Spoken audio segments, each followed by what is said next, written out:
Mia,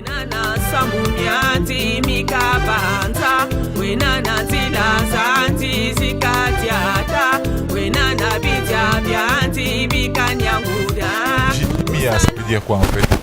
Ben, Gigi Mia, Gigi c'est Gilberte, Mia c'est mon nom de famille. Donc Mia, en fait c'est un pseudonyme quoi. Quand j'étais au lycée, j'étais tellement courageuse, j'animais. Donc quand il y avait des manifestations au lycée, j'animais, c'était moi qui chantais. Donc ben c'est parti de là, ben cette fille elle est courageuse, c'est comme Madonna.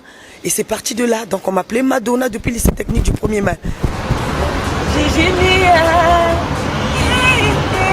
album Kalamingité, Vandekodaga, Kokobina, Baruba, Salsa Soup, Moyete, et bon courage, mon inspiration pour moi, c'est mon inspiration à moi. Donc c'est mon inspiration à moi que j'ai chanté, que j'ai mis dans cet album. Toutes c'est mes compositions, toutes ces chansons, c'est mes compositions. Donc en fait, j'ai pas eu d'aide ou j'ai pas eu quelqu'un qui a composé pour moi, qui a écrit pour moi, non. Donc en fait, c'est issu de moi quoi. J'ai travaillé avec Randall Kanza qui habite au Havre. Et lui, il a fait la programmation, les guitares, il a joué aux guitares. Il y a eu d'autres guitaristes aussi et des choristes et quelques choristes qui ont participé à mon album.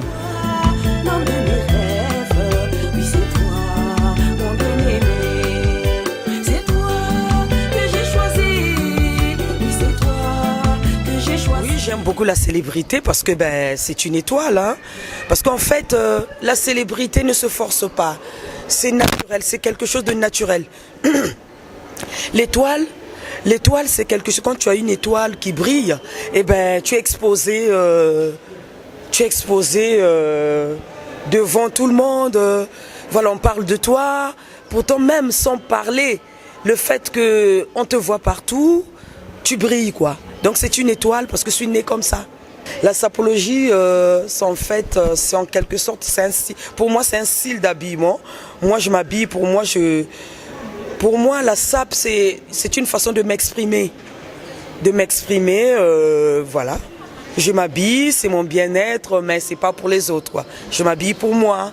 Est-ce que ça t'arrive de jouer dans les manifs ici à Paris, de faire des playbacks, de te faire inviter pour accompagner peut-être un musicien, peut-être le Conquistador, pourquoi pas un Hardy Toko, peut-être un featuring, je ne sais pas, peut-être avec Dickerson, je ne sais pas, est-ce que ça t'arrive ce genre de pensée ou ce genre de choses?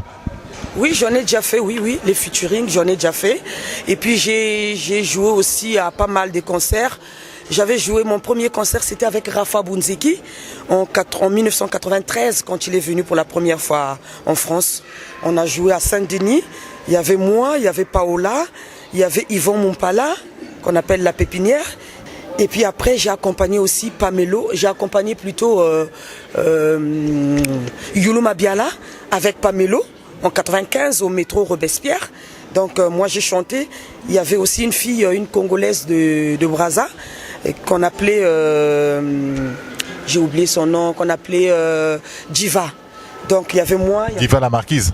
Voilà, Diva la Marquise. Tu as un message particulier à faire passer à ceux qui vont sur ces images, peut-être des petits bonjours particuliers à certaines des personnes que tu aimes bien à Brazzaville, pourquoi pas, profitons-en, hein, puisque tu es quand même à 8000 km, c'est quand même assez loin, vous ne voyez pas tout le temps. Un petit message particulier au public de Brazzaville qui est en train de te suivre en ce moment. Ben, je salue tous mes compatriotes à Brazza. Bon, le message particulier, toutes mes salutations à tous les Congolais, à toutes les Congolaises. Je vous aime tous. La paix, la paix, la paix, surtout la paix. Je demande que l'amour, l'amour, l'amour. Parce que la musique adoucit les mœurs.